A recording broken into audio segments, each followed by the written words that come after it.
नहि ज्ञानेन सदृश्यं पवित्रं इह वेद्यते तत्स्वयं योग संसिद्ध कालीन आत्मनि विन्दति श्रद्धावान् लभते ज्ञानं तत्परः सेतेन्द्रियः ज्ञानं लब्ध्वा परां शान्तिम् अचिरेणाधिगच्छति। श्रीमद् भागवत गीता साक्षात भगवान की दिव्य वाणी है। गीता एक परम रहस्यमय ग्रंथ है। इसमें संपूर्ण वेदों का सार संग्रह किया गया है। इसकी रचना इतनी सरल और सुंदर है कि थोड़ा अभ्यास करने से भी मनुष्य इसको सहज ही समझ सकता है, परंतु इसका आशय इतना गूढ़ और गंभीर है कि आजीवन निरंतर अभ्यास करते रहने पर भी उसका अंत नहीं आता। प्रतिदिन नए नए भाव उत्पन्न होते ही रहते हैं। इससे वह सदा नवीन ही बना रहता है एवं एकाग्रचित्त होकर श्रद्धा भक्ति सहित विचार करने से इसके पद पद में परम रहस्य भरा हुआ प्रत्यक्ष प्रतीत होता है।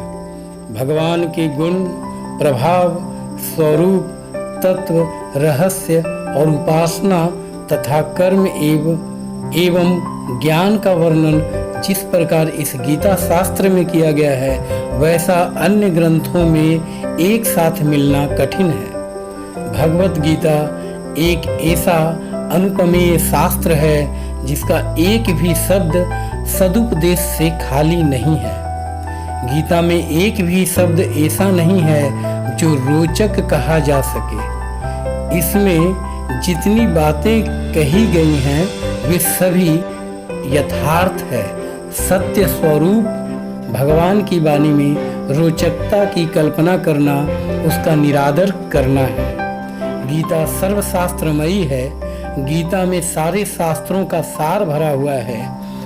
इसे सारे शास्त्रों का खजाना कहें तो भी अतियुक्ति न होगी। गीता का भली भांति ज्ञान हो जाने पर सब शास्त्रों का तात्विक ज्ञान अपने आप हो सकता है। उसके लिए अलग से परिश्रम करने की आवश्यकता नहीं रहती। महाभारत में भी सर्वशास्त्रमयी गीता कहा गया है, परंतु इतना ही कहना पर्याप्त नहीं है, क्योंकि सारे शास्त्रों की उत्पत्ति वेदों से हुई। वेदों का प्रकाट्य भगवान ब्रह्मा जी के मुख से हुआ और ब्रह्मा जी भगवान के नाभि कमल से उत्पन्न हुए। इस प्रकार शास्त्रों और भगवान के बीच में बहुत अधिक व्यवधान पड़ गया है। किंतु जो स्वयं भगवान के मुखारविंद से निकली है, इसलिए उसे सभी शास्त्रों से बढ़कर कहा जाए तो कोई अतियुक्ति न होगी।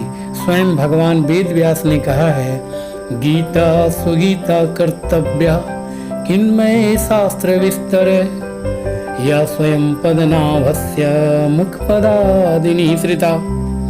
गीता का ही भली प्रकार से श्रवण, कीर्तन, पठन, पाठन, मनन और धारण करना चाहिए। अन्य शास्त्रों के संग्रह की क्या आवश्यकता है, क्योंकि वह स्वयं पद्मनाभ भगवान के साक्षात मुख कमल से निकली हुई है।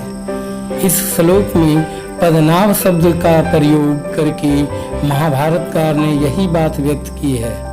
तात्पर्य यह है कि यह गीता उन्हीं भगवान के मुख कमल से निकली है जिनके नाभि कमल से ब्रह्मा जी उत्पन्न हुए हैं और ब्रह्मा जी के मुख से वेद प्रकट हुए, जो संपूर्ण शास्त्रों के मूल हैं। गीता गंगा से भी बढ़कर है। शास्त्रों में गंगा स्नान का फल मुक्ति बताया गया है, परंतु गंगा में स्नान करने वाला स्वयं मुक्त हो सकता है। वह दूसरों को तारने की सामर्थ्य नहीं रखता, किंतु गीता रूपी गंगा में गोता लगाने वाला स्वयं तो मुक्त होता ही है, वह दूसरों को भी तारने में समर्थ हो जाता है। गंगा तो भगवान के चरणों से उत्पन्न हुई और गीता साक्षात भगवान नारायण के मुखारविंद से निकली है। फिर गंगा तो उसमें आकर स्नान करता है, उसी को मुक्त करती है, परंतु गीता तो घर घर में जाकर उन्हें मुक्ति का मार्ग दिखलाती है।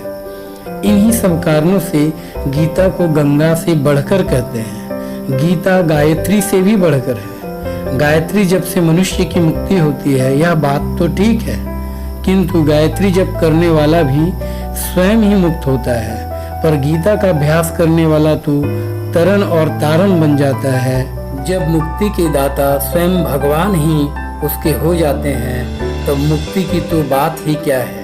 मुक्ति उसके चरण धूलि में निवास करती है।